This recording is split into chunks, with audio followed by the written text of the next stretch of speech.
Salut à tous, c'est Pang de la chaîne, bienvenue sur cette vidéo qui aujourd'hui va parler encore de symbolique, de métaphores que vous pouvez utiliser dans votre travail personnel et dans l'accompagnement que vous faites avec votre partenaire.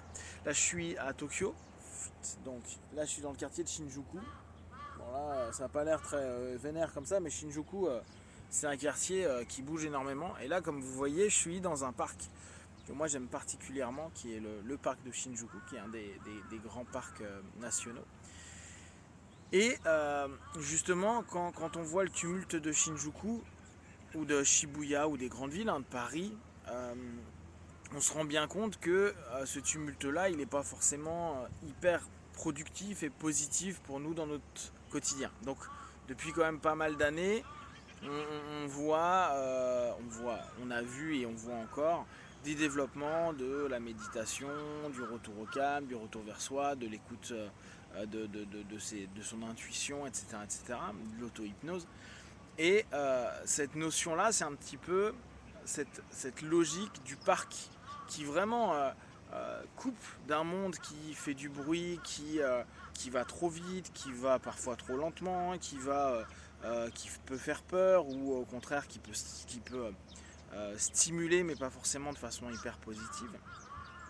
Retrouver un espace de calme, c'est quelque chose de particulièrement utile, agréable et sympathique. Alors je dis ça, mais là je vois des fourmis géantes qui m'attaquent.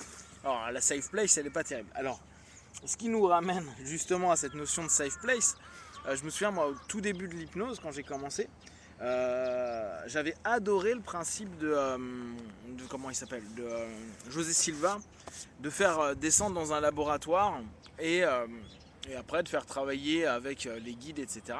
Et donc, beaucoup de mes sessions au départ étaient toujours faire descendre notre partenaire dans sa transe, puis après dans la transe, la première chose à faire, tu vas te retrouver dans un endroit que tu vas inventer, dans lequel tu n'es jamais allé avant, et tu vas créer ta safe place. Je préférais créer parce que la notion de se dire de reprendre un endroit que tu adores, on ne sait pas l'histoire qu'il peut y avoir maintenant ou les liens de cause à effet que ça pourrait donner. Ça peut être intéressant dans notre séance, hein. On retourne dans un endroit agréable, on voit la personne pleurer, oui mais c'est parce que ça me rappelle mon chat, mon chien, mon père, ma mère, mes amis, etc. Et on peut traiter ça, on peut travailler sur cette problématique. Maintenant, j'utilise plus du tout la notion de safe place et de lieu agréable. La question là que je vous pose, c'est est-ce que dans votre travail personnel, dans votre quotidien, et est-ce que vos partenaires prennent un moment pour aller dans une zone ressource, une safe place, qu'importe le terme que vous allez donner, à la limite on s'en fout, votre jardin, votre parc intérieur. Là on a eu le château, on a eu le cimetière, on a notre culte, notre temple, et votre jardin, il en est où?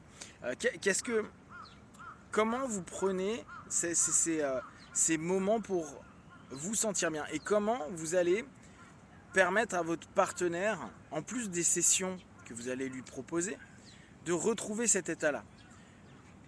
Traditionnellement, dans l'hypnose, on met un ancrage où on enseigne l'auto-hypnose à nos partenaires pour qu'ils puissent réutiliser cette notion-là et qu'ils puissent dès lors bosser ou tout simplement se relâcher, se relaxer dans cet état positif.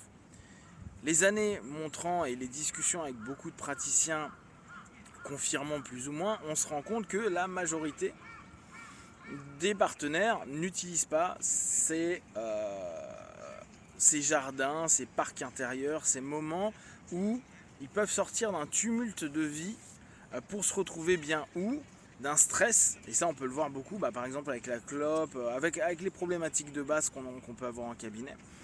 Et les personnes vont dire ouais mais j'y ai pas pensé, je l'ai pas fait, j'y arrive plus. Le fameux j'y arrive plus. J'arrive plus à rentrer en transe, j'arrive plus à faire de l'auto-hypnose, les suggestions ne marchent plus. Vos suggestions, n'oubliez pas que vous êtes absolument tout puissant, ne fonctionnent plus.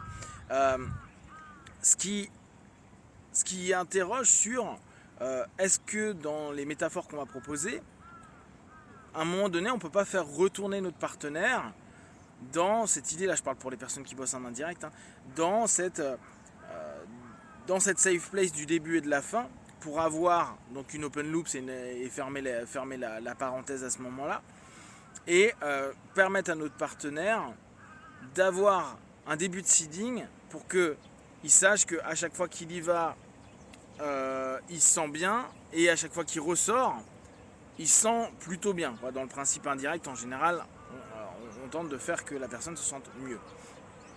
Dans le principe direct, on peut poser des questions, déjà à savoir, tiens, va dans une zone confortable que tu inventes, la notion qu'il va nous donner, ça se trouve, elle n'est pas confortable du tout. Poser des questions sur ce qu'il y a, ce que ça représente, pourquoi c'est là. Si par exemple, il y a, je sais pas, il y a la statue de mon chat ou de mon chien, ouais, pourquoi elle est là? Ah bah il est mort quand j'étais petit, super, dans une zone qui doit t'amener vers quelque chose de positif, est-ce que ça te ramène du positif? Ah non, je suis un peu triste, etc. Là on peut avoir vraiment beaucoup d'éléments intéressants et de voir dans la parenthèse que représente, donc on va dire, le parc qui coupe de la vie quotidienne une session d'hypnose pour travailler plus sur soi, ou plus pour certains aller se relâcher, se relaxer, se retrouver, etc. Quand parfois on fait un petit peu de l'hypnose qui peut ressembler à de la sophro, bah, c'est aussi intéressant de se dire, ok, cette parenthèse-là, comment elle est gérée. Et ça, nous, d'un point de vue praticien, ça peut être intéressant, en fonction bien sûr de la dynamique de notre partenaire, de nous dire, tiens, comment est respecté cet espace à lui, cet espace qui doit l'oxygéner, lui permettre d'être mieux.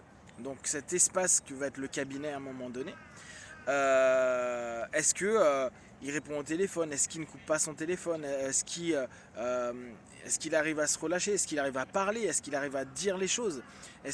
Qu'est-ce qui se passe? Et je pense que ça nous donne plusieurs voies à s'interroger quel est notre monde et notre apaisement intérieur, comment on le construit.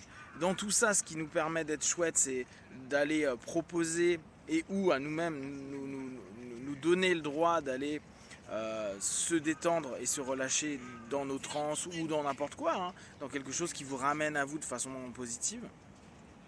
Après, voir comment nos partenaires, eux, l'exploitent, comment on peut leur permettre de l'exploiter davantage, et cette symbolique d'espace, de parc intérieur, comment eux-mêmes et comment la session qui représente cet instant-là est exploitée et est utilisée, parce qu'il peut donner énormément d'informations sur la capacité de votre partenaire à s'offrir, se donner le droit de penser à lui, d'être bien, etc., etc.